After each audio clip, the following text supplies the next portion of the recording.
Car കണ്ടപ്പോൾ തന്നെ അവള് ചാടി വണ്ടി കയറിയിട്ട് പറഞ്ഞു ബാ ടാറ്റ. അവളെ കൊണ്ട് കറങ്ങാൻ പോകാൻ സമയമില്ലാത്തതുകൊണ്ട് വീട്ടിലാക്കിയിട്ട് നമ്മൾ നേരെ കല്യാണത്തിനാണ് പോയത്. വെഞ്ഞാറമൂട് റോഡ് ക്ലോസ് ആയ കാര്യം എനിക്കറിയില്ല. അവിടെ നിന്ന് കറങ്ങി തിരിഞ്ഞ് നഗരൂരെത്തി. റിസപ്ഷൻ ആവശ്യമുള്ള ബ്രൈഡൽ മേക്കപ്പ് ബുക്ക് ചെയ്യാനാണ് നമ്മളിവിടെ. അതും ബുക്ക് ചെയ്ത് ആർട്സിന്റെ കൂട്ടാനെ കാണാനാണ് പിന്നെ പോയത്.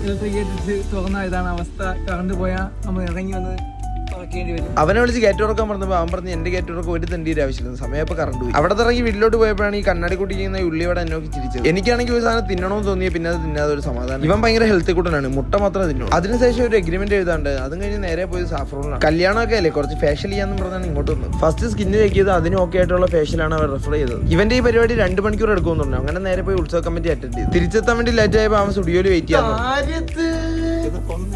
2 ദിവസം കഴിഞ്ഞ് തോന്നുള്ളൂ. അയ്യന്റെ ഗീതയാണ്. കണ്ണാടി അവിടെ കണ്ടാൽ ഇങ്ങനെ പോയി തലാണിക്കുന്നത് എനിക്കിഷ്ടം. കല്യാണ പെണ്ണിനെ വീട്ടിൽ കൊണ്ടാക്കി 15 മിനിറ്റ് ബാക്കിയുണ്ട്. ദുരന്തര സിനിമ കാണാൻ വേണ്ടി പാരിപ്പള്ളി നാട്ടിലേക്ക് പോകുന്നതാണെങ്കിൽ ഞാനാണ് ഓടിച്ചതെങ്കിൽ ഈ സിനിമയിലെ ഫസ്റ്റ് സീൻ കാണത്തില്ലായിരുന്നു. നേരത്തെ വന്നിട്ട് സബനി സീൻ കാണാൻ പറ്റില്ല, കാരണം വന്നവരക്കത്തിൽ അവന്റെ കിളി പോയി. അപ്പോൾ ബൈ ഗൈസ്, സിനിമ.